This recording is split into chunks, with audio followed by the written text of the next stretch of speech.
Las Vegas, the Grand Crown Casino, July 23rd, 2018, 2:47 a.m.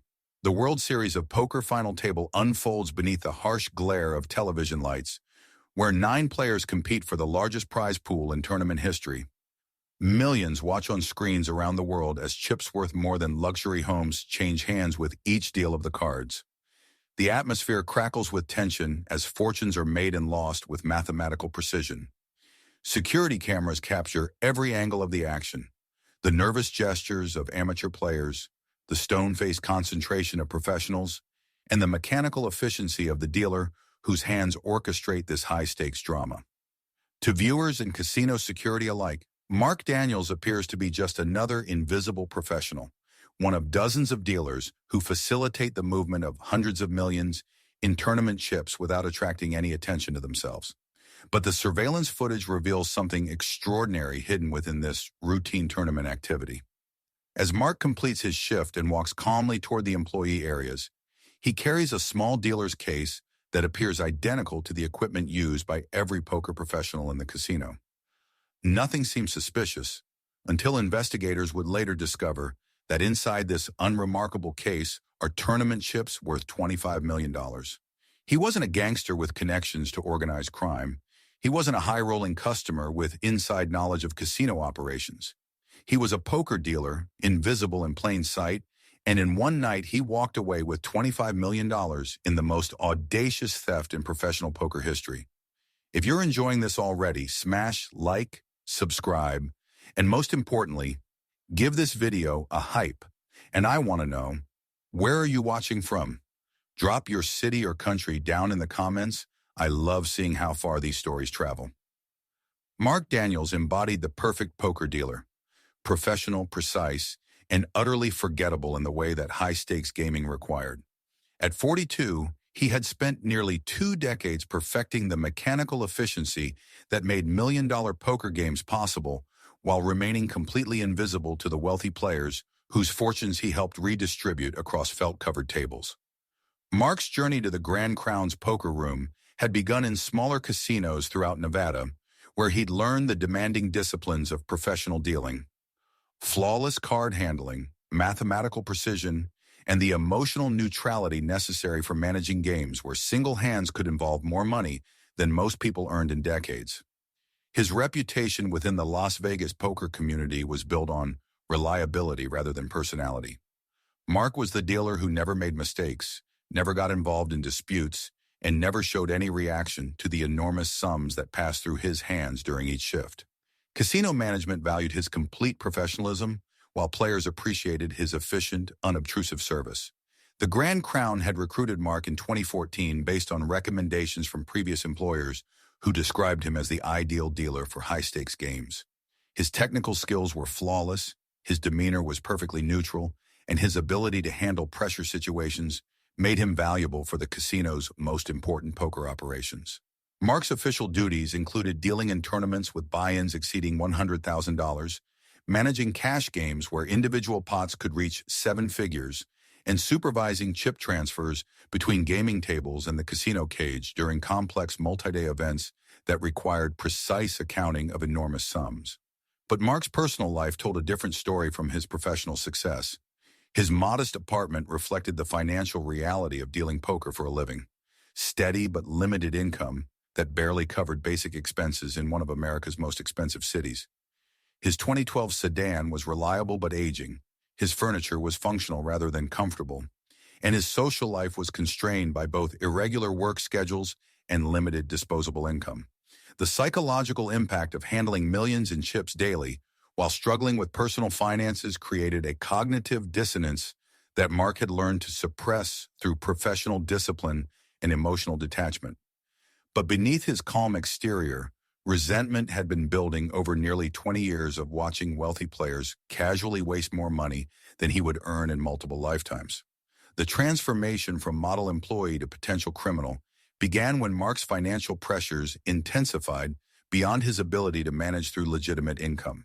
His wife's diagnosis with aggressive breast cancer in 2016 had generated medical expenses that exceeded their insurance coverage, creating debt obligations that consumed every dollar of discretionary income while continuing to grow despite his efforts to maintain payment schedules.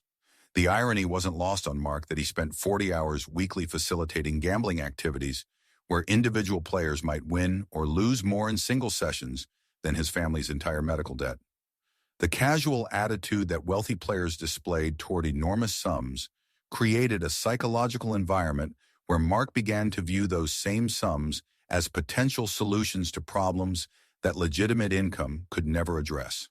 His intimate knowledge of poker room operations had provided him with detailed understanding of chip handling procedures, tournament logistics, and the specific vulnerabilities that existed during complex events when normal security protocols might be overwhelmed by operational complexity.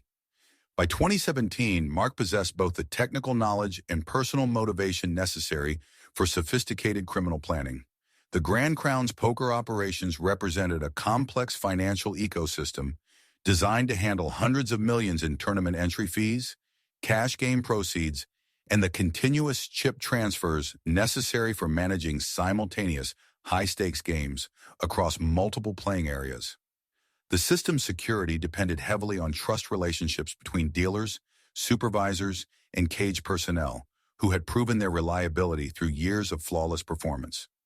Mark's position as a senior dealer provided him with access to information and procedures that few casino employees understood completely. His responsibilities included not only dealing cards, but also managing chip inventories, coordinating tournament logistics, and supervising the movement of enormous sums between gaming tables and secure storage areas. The poker room's operations were integrated with the casino's broader financial systems through procedures that balance operational efficiency with security requirements. During major tournaments, when chip volumes could exceed normal capacity, temporary storage and transport procedures were implemented that prioritized maintaining game flow over maximizing security oversight. Mark began systematically studying these operational procedures, documenting timing patterns, personnel schedules, and the specific vulnerabilities that emerged during peak activity periods when normal security protocols might be strained by logistical complexity. His analysis revealed that tournament chip management involved predictable gaps between collection from gaming tables and final reconciliation in the casino cage. During these intermediate periods, large quantities of chips existed in temporary storage or transport status, where individual accountability was reduced in favor of efficient bulk processing.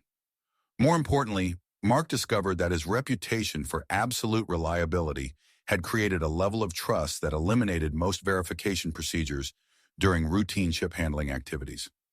Supervisors rarely questioned his activities or double-checked his accounting because his 20-year track record had established him as someone whose integrity was beyond suspicion. The critical insight came when Mark realized that tournament chips, unlike regular casino chips, followed different tracking procedures that created additional vulnerabilities during the complex logistics of major poker events. Tournament chips were often managed in bulk rather than individually tracked, creating opportunities for systematic theft that might remain undetected until comprehensive reconciliation procedures revealed discrepancies. His technical analysis of chip handling revealed that dealer cases, the small, standardized containers used for transporting chips between tables and storage areas, were rarely inspected or weighed during routine transfers. The cases appeared identical to casual observation, and their contents were assumed to match accompanying documentation without independent verification. Mark's position provided perfect justification for carrying chip cases through secure areas, and his professional reputation meant that his activities would never be questioned unless obvious anomalies triggered investigation. The combination of access, trust, and operational knowledge created conditions where sophisticated theft might be possible for someone with appropriate planning and execution capabilities. By early 2018, Mark had identified comprehensive opportunities for large-scale chip theft that could exploit every vulnerability in the poker room's trust-based security systems. His criminal education had been conducted under the cover of exemplary professional performance that concealed his transformation from model employee to potential master criminal. Mark's criminal transformation didn't happen overnight. It began with small observations and gradual shifts in perspective that accumulated over months of increasing financial pressure and professional disillusionment. His wife Sarah's cancer diagnosis had initially brought them closer together, But the mounting medical bills and insurance battles created stress that affected every aspect of their relationship. The turning point came during a particularly brutal shift in March 2018, when Mark watched a tech billionaire lose $4 million in a single hand of poker while laughing about it with friends. That same week, Mark had received another collections notice for Sarah's chemotherapy treatments, threatening legal action if payment wasn't received within 30 days. The psychological disconnect between his daily reality and the casual wealth he facilitated began eating away at Mark's professional detachment. He started paying closer attention to the amounts involved in high-stakes games, calculating how many of his family's problems could be solved by what individual players considered routine losses. Mark's resentment crystallized during a conversation with a pharmaceutical executive who was celebrating FDA approval of a new cancer drug by gambling away more money in an evening than most cancer patients' families would see in a lifetime. The executive's casual mention that the drug would cost over $10,000 per month triggered something fundamental in Mark's worldview. His research into his wife's treatment options revealed that newer, more effective therapies were available, but not covered by their insurance plan. The total cost for cutting-edge treatment would approach $200,000, an impossible sum on a dealer's salary, but less than what he watched individual players win or lose during busy tournament nights. The ethical framework that had guided Mark's 20-year career began crumbling under the weight of personal desperation and daily exposure to extraordinary wealth. He started viewing the massive chip movements he facilitated not as legitimate business transactions, but as arbitrary redistributions of resources that could just as easily flow in different directions. Mark's criminal education began with careful observation of security procedures that he had previously taken for granted. His new perspective revealed vulnerabilities and assumptions that had been invisible during his years as a faithful employee. He began documenting these observations with the systematic approach that had made him an excellent dealer. His analysis revealed that casino security was primarily designed to prevent external threats and customer fraud rather than systematic internal theft by trusted employees. The assumption that dealers would never steal was so fundamental that most security measures didn't account for sophisticated internal threats with intimate knowledge of operations. Mark's preparation for the poker chip heist required months of sophisticated planning that extended far beyond his legitimate knowledge of casino operations into systematic development of criminal capabilities, logistical resources, and psychological conditioning necessary for betraying 20 years of professional trust relationships. The first phase involved comprehensive intelligence gathering about tournament chip management procedures that went beyond his official responsibilities as a dealer. Mark began documenting the specific processes used for bulk chip handling during major events, including storage locations, transport timing, and reconciliation schedules that could affect when theft might be discovered. His approach to criminal intelligence was methodical and professional, involving careful observation disguised as routine professional interest in operational efficiency and security procedures. Mark's reputation for conscientious attention to detail made his inquiries appear routine rather than suspicious. The technical component required Mark to develop methods for accessing and concealing large quantities of tournament chips without triggering automatic detection systems or creating obvious evidence of theft. His solution involved acquiring and modifying equipment that would provide hidden storage capacity while maintaining normal appearance during casual inspection. Mark's acquisition of a duplicate dealer's case was accomplished through legitimate channels that didn't attract attention to his activities. The case appeared identical to standard equipment, but contained modifications that created substantial hidden storage compartments while maintaining normal external appearance and handling characteristics. The modification process required weeks of careful work in his apartment garage, using tools and materials acquired gradually through home improvement stores and online suppliers. Mark's attention to detail ensured that the alterations would be undetectable during routine handling while providing sufficient capacity for millions in tournament chips. His testing of the modified case was conducted during routine work activities when his handling of chip transport equipment would appear normal and unremarkable. The hidden compartments functioned perfectly while remaining undetectable during standard operational procedures, confirming that his technical preparation would support actual criminal operations. The weight distribution of the modified case required careful engineering to ensure that it would handle normally when loaded with chips, preventing detection through casual physical examination by supervisors or security personnel. Mark conducted extensive testing with various chip loads to perfect the balance and functionality. The logistical preparation involved establishing resources for converting stolen tournament chips into usable assets through methods that would minimize detection by law enforcement agencies and casino security systems. Tournament chips were designed to be difficult to exchange outside authorized casino facilities, requiring specialized disposal methods that involve significant criminal expertise. Mark's research into chip conversion revealed the existence of underground networks that specialized in laundering gambling proceeds through complex international transactions that could provide anonymity while converting stolen chips to cash at substantial discounts to face value. These networks represented sophisticated criminal operations with global reach. His approach to establishing criminal contacts was cautious and indirect, involving networking within Las Vegas's extensive gambling community to identify individuals who possessed capabilities he needed while maintaining operational security that would prevent discovery of his criminal preparations by law enforcement or casino security. The breakthrough came when Mark identified Tony Ricci, a former casino employee with connections to money laundering operations that serviced high-stakes gamblers who needed to move large sums without attracting regulatory attention. Tony's services were expensive, but provided access to international conversion networks that could handle millions in stolen chips through established criminal channels. Tony's criminal organization operated through a network of accomplices in multiple countries, including contacts in Macau's gambling industry, European money transfer services, and Caribbean banking operations that specialized in providing financial privacy for questionable transactions. The sophistication rivaled legitimate financial institutions while maintaining complete anonymity.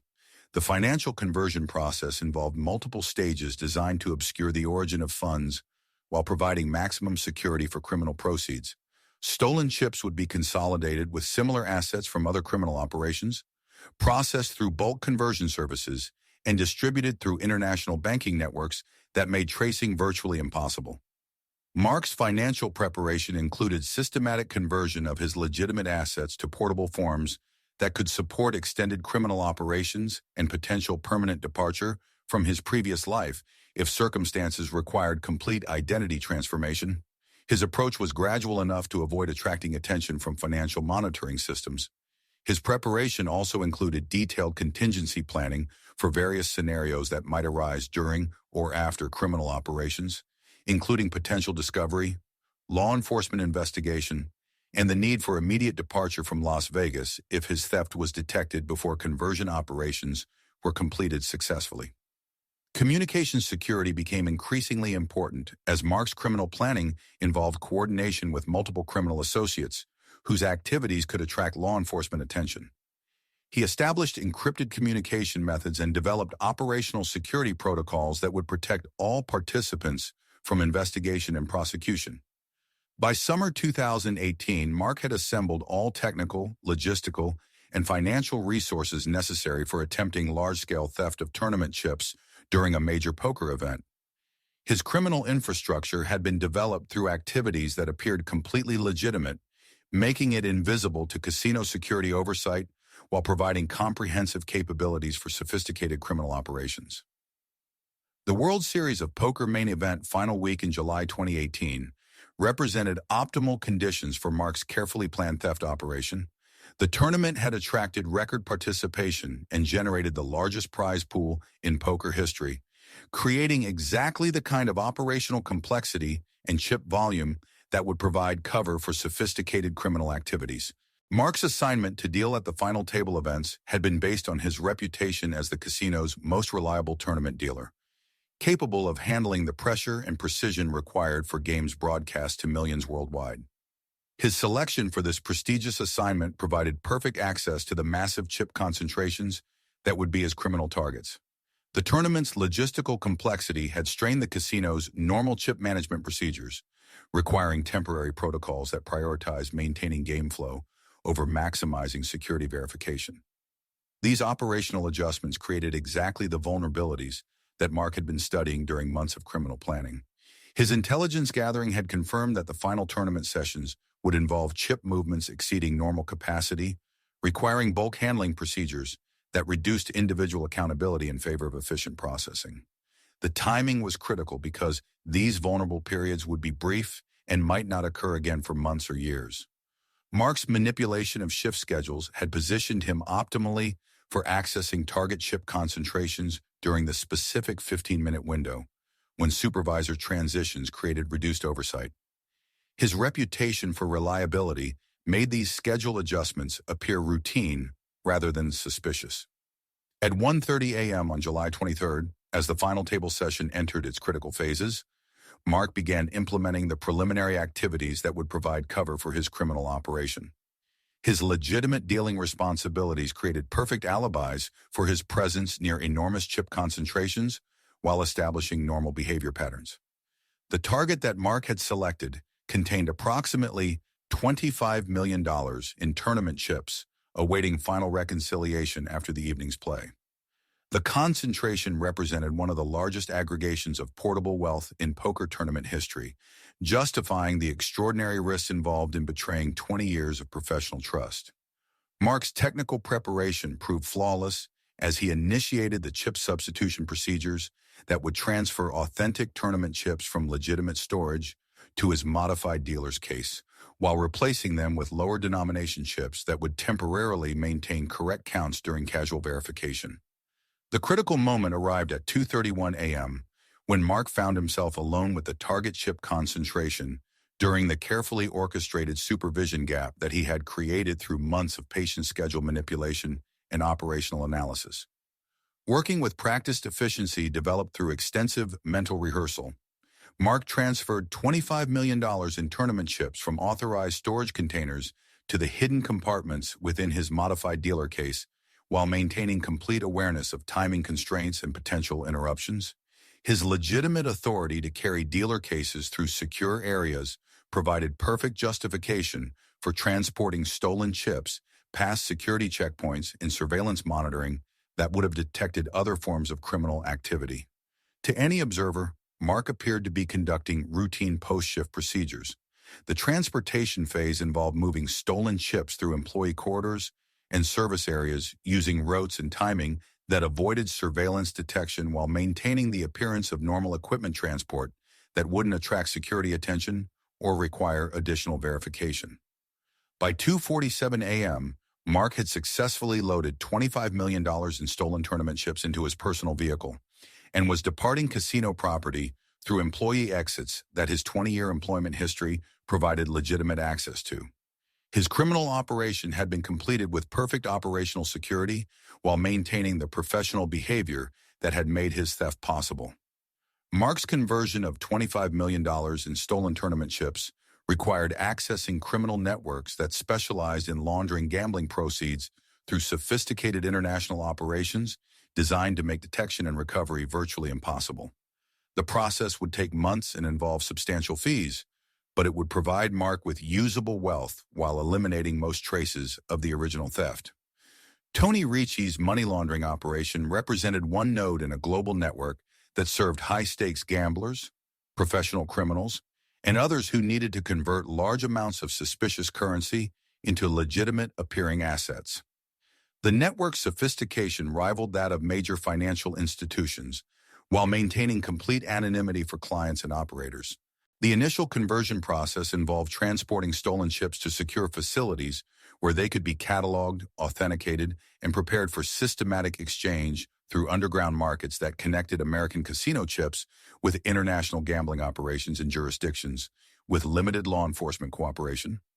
Mark's stolen chips were consolidated with similar proceeds from other criminal operations, creating bulk quantities that could be processed efficiently through established channels while obscuring the origin of individual components. The mixing process made it virtually impossible for law enforcement to trace specific chips back to their original theft locations.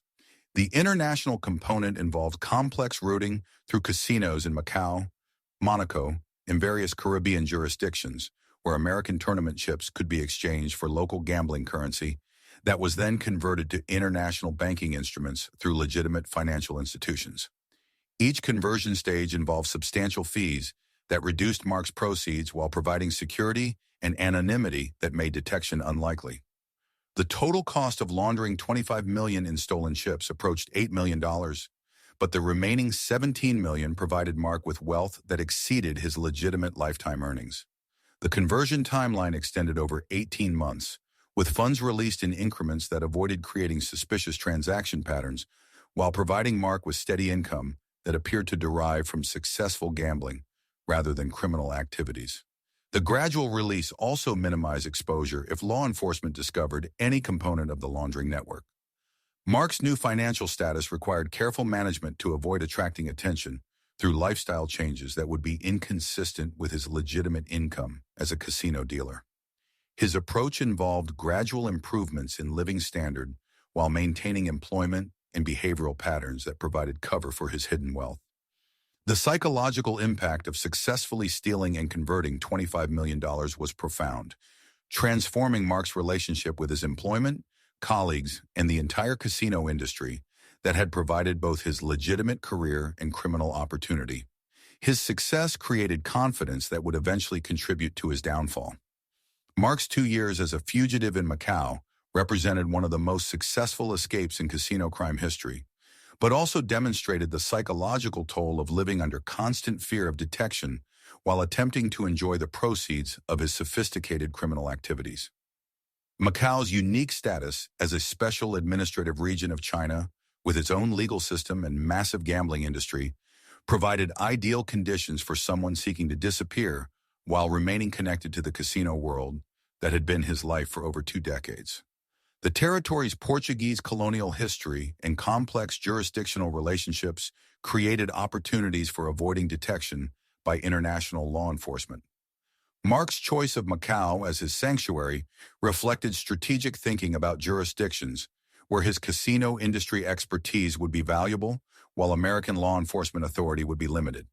The territory hosted numerous gambling operations that employed Western dealers and gaming professionals, providing perfect cover for his continued employment under false identity. His false identity documents had been acquired through Tony Ricci's criminal network and were sophisticated enough to support employment and residence in international gambling jurisdictions.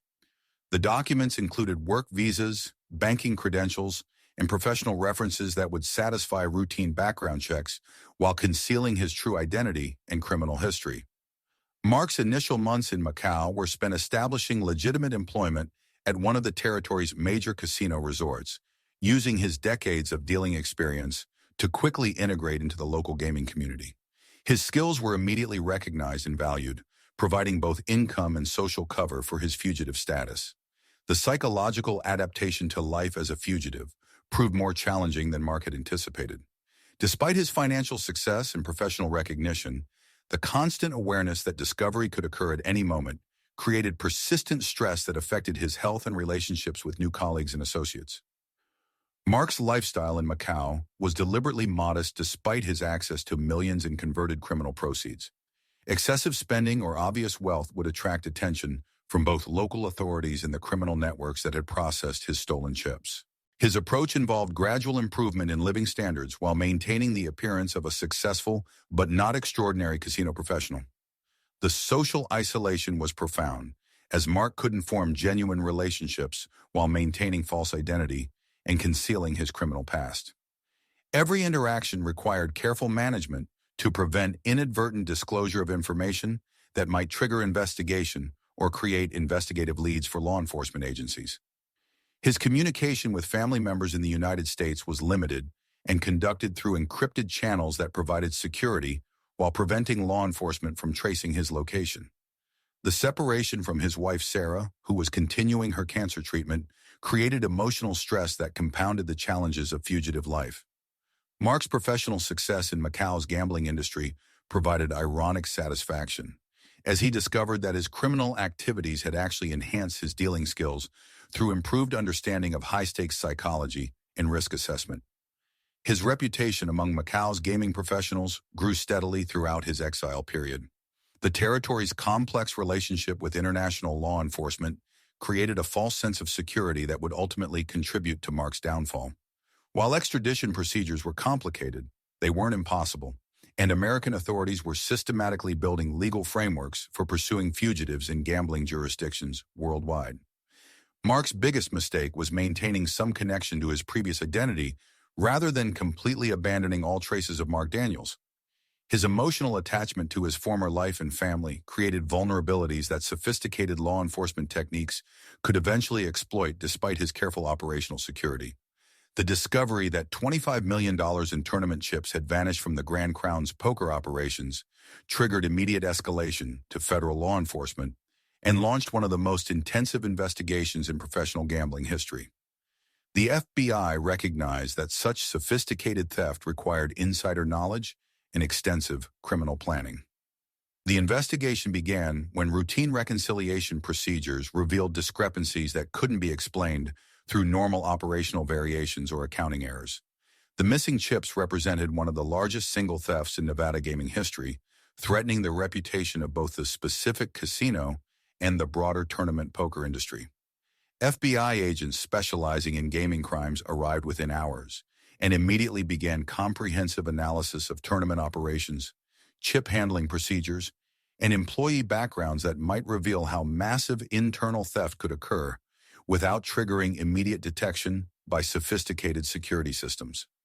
The investigation's initial focus involved examining all personnel with access to tournament chip storage and transport systems, including dealers, supervisors, cage employees, and security staff who had responsibility for protecting valuable assets during vulnerable operational periods. Mark's 20-year employment record and perfect professional reputation initially placed him among the least likely suspects, but systematic analysis of chip handling procedures eventually revealed that dealers possessed unique access and knowledge that could support sophisticated theft operations. The breakthrough came when investigators discovered surveillance footage showing subtle anomalies in Mark's chip handling during the critical period when the theft must have occurred. Computer analysis revealed timing discrepancies and movement patterns that were inconsistent with normal dealer procedures. Financial investigation teams began comprehensive analysis of Mark's banking records, spending patterns, and lifestyle changes that might indicate hidden income sources inconsistent with his legitimate dealer salary. The investigation revealed gradual improvements in his financial status that couldn't be explained through documented income. The discovery of Mark's connection to Tony Ricci's money laundering network provided crucial evidence linking him to criminal organizations capable of converting stolen tournament chips into usable assets. Surveillance of these networks revealed the complex international operations used for processing stolen gambling proceeds. Computer forensic analysis of Mark's electronic communications revealed encrypted conversations with criminal associates and evidence of research into chip laundering techniques that demonstrated advanced planning and criminal intent extending over months before the actual theft. The investigation expanded to include multiple federal agencies and international cooperation as the scope of Mark's criminal network and the sophistication of his money laundering operations became apparent. Resources were deployed for pursuing criminal associates and recovering converted assets through international legal procedures. As federal investigators closed in on Mark Daniels, the evidence against him became overwhelming through a combination of surveillance analysis, financial investigation, and the cooperation of criminal associates who provided testimony in exchange for reduced sentences. His 20-year career as a trusted dealer was about to end in criminal prosecution. The critical evidence came when investigators located the storage unit that Mark had used for concealing equipment and remaining chips that hadn't yet been processed through the laundering network. The discovery provided physical proof of his criminal activities while revealing the sophistication of his theft operations. Inside the storage facility, agents found modified dealer equipment, documentation of chip conversion procedures, and approximately $3 million in tournament chips that were awaiting processing through Tony Ricci's international network. The evidence demonstrated systematic criminal planning extending over months of preparation. Mark's financial records revealed the gradual conversion of stolen chips through complex international transactions that had provided him with substantial hidden income while maintaining the appearance of legitimate gambling success. The money trail confirmed his connection to sophisticated criminal networks. Surveillance footage analysis revealed the precise methods Mark had used for substituting authentic tournament chips with lower denominations during the critical period when supervision was minimal. Computer enhancement of security recordings provided frame-by-frame evidence of his theft procedures. The investigation of Mark's criminal associates revealed the full scope of the money laundering network that had processed his stolen chips, leading to additional arrests and the seizure of assets throughout the international financial system. The network's exposure disrupted criminal operations, extending far beyond Mark's individual theft. Mark's realization that federal investigation was closing in triggered his decision to flee Las Vegas and attempt to disappear using false identity documents and remaining converted assets. His departure was hasty and poorly planned compared to his sophisticated theft operations, creating investigative opportunities. Border surveillance systems detected Mark's attempt to leave the United States using false identification, but he successfully reached Macau before American law enforcement could coordinate with foreign authorities to prevent his departure. His choice of destination reflected his knowledge of international gambling jurisdictions. Mark's life as a fugitive in Macau involved attempting to blend into the territory's extensive gambling community while avoiding detection by law enforcement agencies that were coordinating international efforts to locate and apprehend him. His casino industry knowledge provided some advantages, but couldn't overcome systematic investigation. The breakthrough in his capture came when Mark made the fatal mistake of using his authentic passport for a routine transaction, triggering automatic alerts that had been established by international law enforcement cooperation. His 2 years as a successful fugitive ended with immediate arrest and extradition procedures. Mark Daniels' trial for the theft of $25 million in tournament chips became a landmark case in gaming crime prosecution, attracting national attention and establishing precedents for how federal courts would handle sophisticated internal theft cases involving professional gambling operations. The prosecution's case was built on overwhelming evidence, including surveillance footage, financial records, physical evidence from the storage facility, and testimony from criminal associates who detailed the money laundering network used for converting stolen chips. The evidence demonstrated systematic planning and criminal sophistication that exceeded typical employee theft. Mark's defense team attempted to portray him as a victim of circumstance driven to desperate actions by medical debt and the psychological pressure of handling enormous sums while struggling financially. They argued that the casino industry's employment practices created conditions that contributed to criminal behavior by trusted employees. The defense strategy involved emphasizing Mark's 20-year career of exemplary service and suggesting that his criminal actions were aberrant behavior caused by external pressures rather than fundamental character flaws. They sought to generate sympathy while minimizing the severity of his calculated betrayal of professional trust. Prosecution testimony included expert witnesses who explained the sophisticated techniques Mark had used for systematic theft and money laundering, demonstrating criminal capabilities that required extensive planning and coordination with professional criminal networks rather than spontaneous desperate actions. The trial revealed details of the international money laundering network that had processed Mark's stolen chips, exposing criminal operations that extended throughout global gambling jurisdictions and involved dozens of individuals in complex financial crimes. Mark's cooperation with these networks demonstrated criminal sophistication.